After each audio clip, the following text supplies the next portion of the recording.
Hi, I'm Stablish86, and in this video we're going to talk about creating a template unique for yourself on how you produce music in Logic Pro. Okay, so in Logic, when you open it up, we're going to be greeted with these options. We want new project, empty project. So we'll open this up. So now we want to have a quick think on when you would start creating your tracks, what would you generally do first? So myself, I would use audio. So I'm just going to click audio. Right, so I'm going to be working on drums. I would generally use drums first, so just going to open that up, move this here, and think, right, so I'd normally put on a gain channel, and then I would have that -6, and I do that just to give me a bit of headroom, and I've also got an option to mono if I need it, so that'd be first.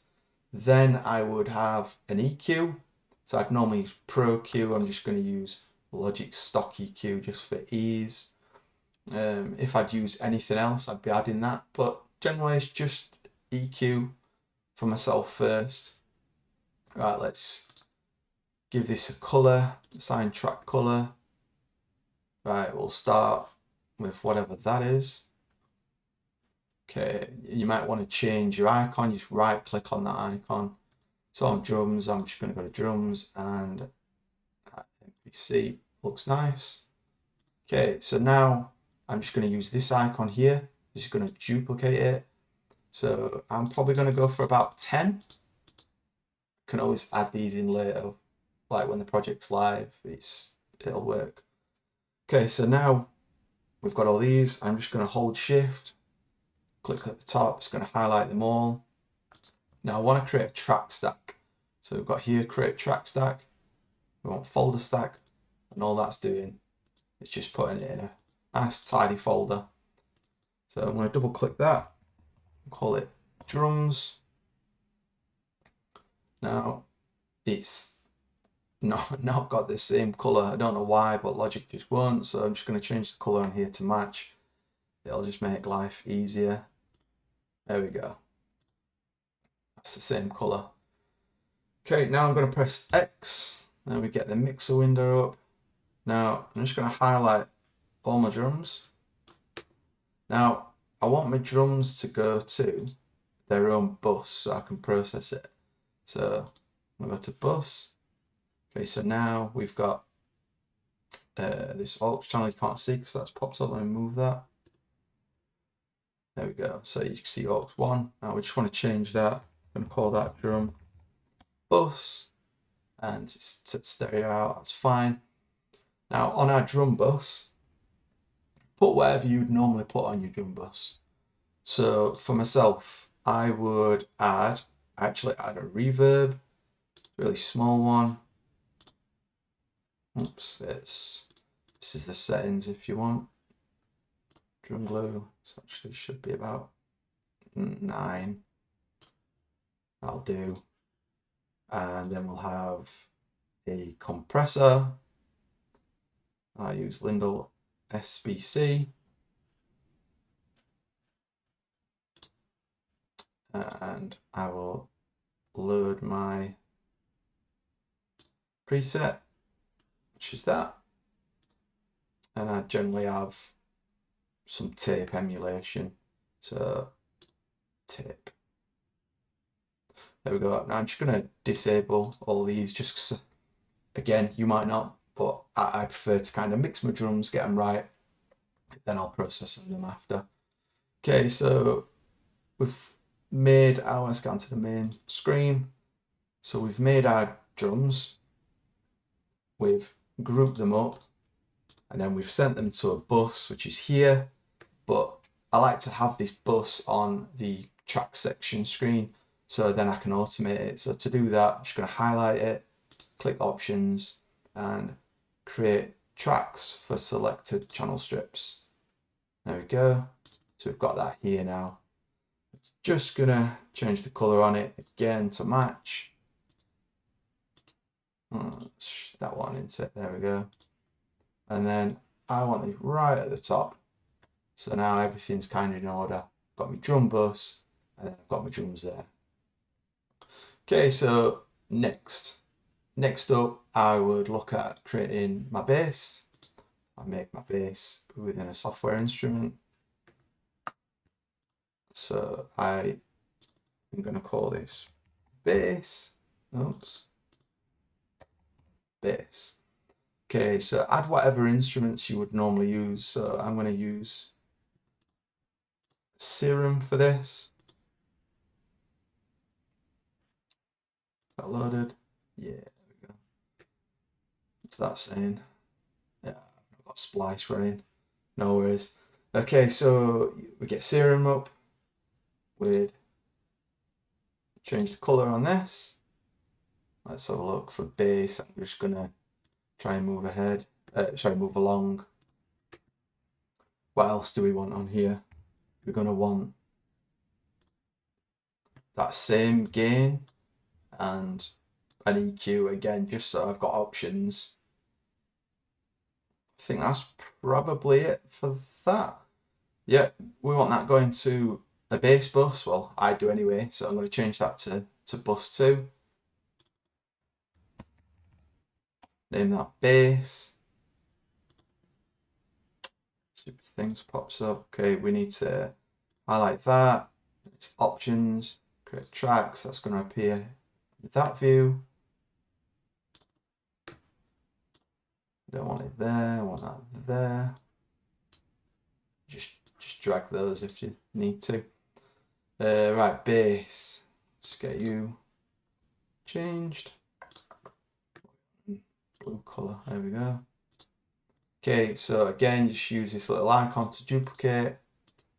I'm just going to put 5 in there. We can always add more later.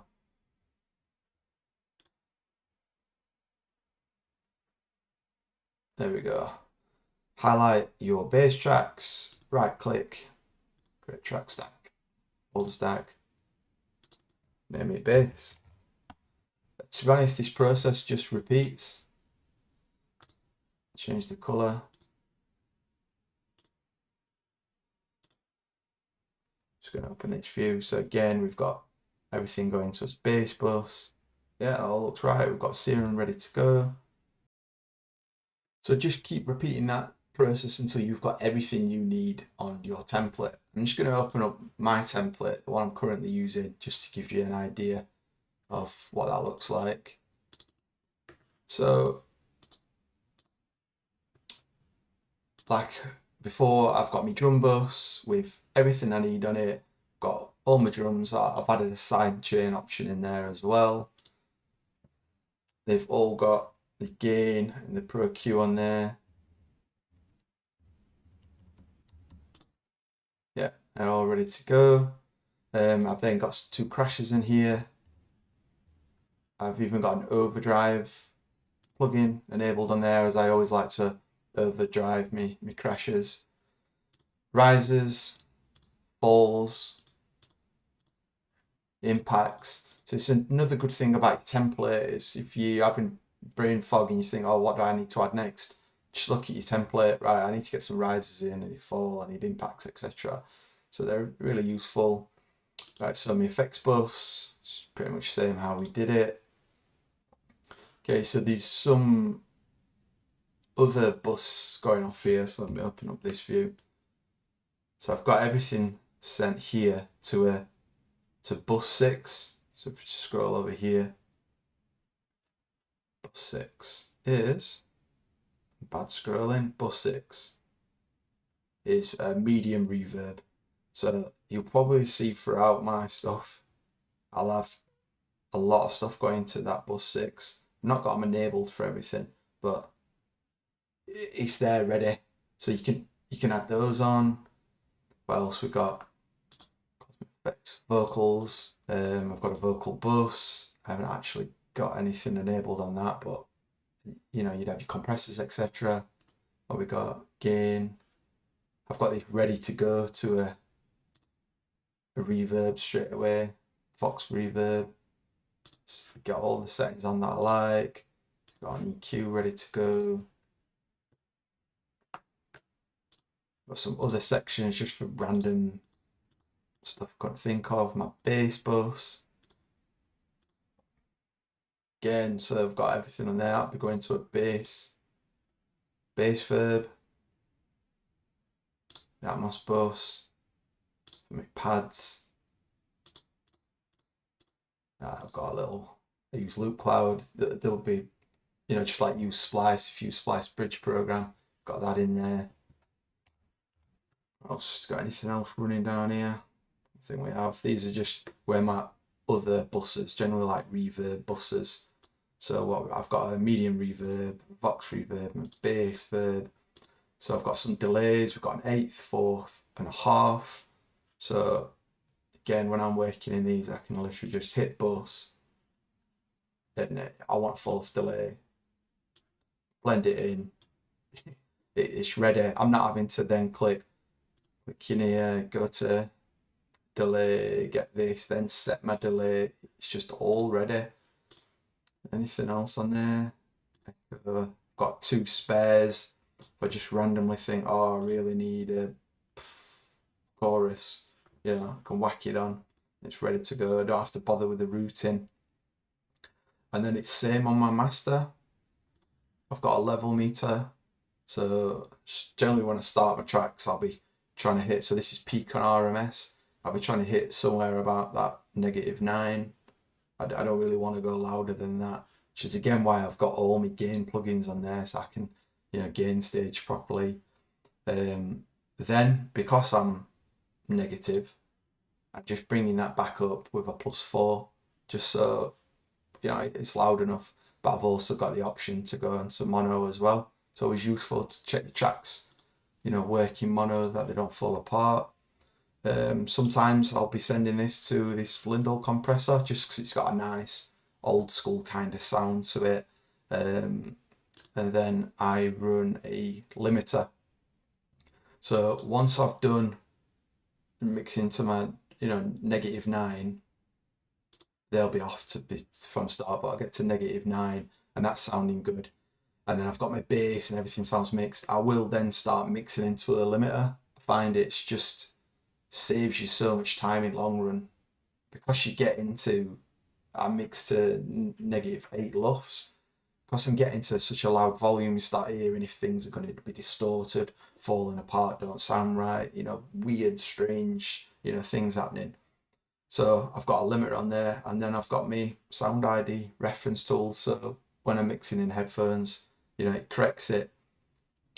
So again, just add anything that you want. If you're constantly adding things over and over again, just have them ready in your template. So then you just load up and you're ready to go. It takes a while. And you probably, if you're like me, you're always going to be finessing it, changing it, adding little bits, but you can just add it. So to do that, let's just say, oh, I need another one of these. I'm sick of clicking this, you know. We can just do that, file, save as template, call it what you want, and that's it, that's done. Okay, so I hope you found that video useful. If you got any questions, let me know.